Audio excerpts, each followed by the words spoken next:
ઈદે મિલાદના તહેવારના પગલે અમદાવાદ શહેરમાં પોલીસ દ્વારા ફૂટ પેટ્રોલિંગ કરવામાં આવ્યું. નમસ્કાર મિત્રો, હું વિપુલ પટેલ, શિક્ષાપત્રી સંદેશ ન્યૂઝ સત્યની સાથે.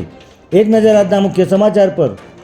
આગામી 26 ઓગસ્ટના રોજ ઈદે મિલાદનો તહેવાર હોવાના કારણે શહેરમાં કાયદો અને વ્યવસ્થાની પરિસ્થિતિ જળવાઈ રહે તેને ધ્યાનમાં રાખીને અમદાવાદ પોલીસ દ્વારા જુલુસના રોડ ઉપર ફૂટ પેટ્રોલિંગ અને મુસ્લિમ સમાજના આગેવાનો સાથે બેઠક કરવામાં આવી હતી. ત્યારે ઝોન 5 ડીસીપીની આગેવાની હેઠળ શહેરના ગોમતીપુર, બાપુનગર અને રખિયાલ પોલીસ સ્ટેશન વિસ્તારમાં રાત્રિના સમયે ફૂટ પેટ્રોલિંગ હાથ ધરવામાં આવ્યું હતું, જેમાં 100થી વધારે પોલીસ કર્મચારીઓ જોડાયા હતા. સમગ્ર રૂટ પર મુસ્લિમ સમાજના આગેવાનો અને શાંતિ સમિતિના આગેવાનો સાથે બેઠક પણ કરવામાં આવી હતી.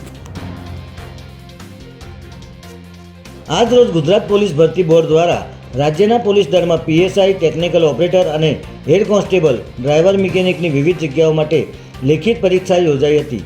અમદાવાદ શહેર અને ગ્રામ્ય વિસ્તારમાં કુલ 952 પરીક્ષા કેન્દ્રો પર 32,457 ઉમેદવારોએ પરીક્ષા આપી છે.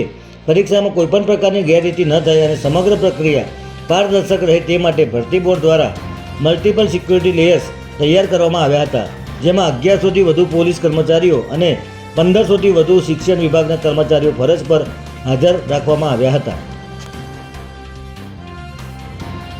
ભાવનગરના લઠ્ઠાકાંડમાં આજે વધુ 2 યુવકોએ પોતાના જીવ ગુમાવતા હવે મૃત્યુઆંક 13 પર પહોંચી ગયો છે, જેમાં છેલ્લા કેટલાય દિવસથી મૂળ મહીસાગરનો મુકેશ ડામોર ભાવનગરની સરટી હોસ્પિટલમાં સારવાર હેઠળ હતો અને ગંભીર સ્થિતિ હોવાના કારણે તેને આઈસીયુમાં રાખવામાં આવ્યો હતો. પરંતુ સારવાર દરમિયાન આજે આ યુવકે પોતાનો જીવ ગુમાવ્યો છે. જ્યારે કાળિયાબીડના સાગવાડીમાં રહેતા અને ખાનગી બેંકમાં નોકરી કરતા ભાર્ગવભાઈ ઉપાધ્યાય નામના વ્યક્તિનું પણ ખાનગી હોસ્પિટલમાં સારવાર દરમિયાન મોત થયું છે.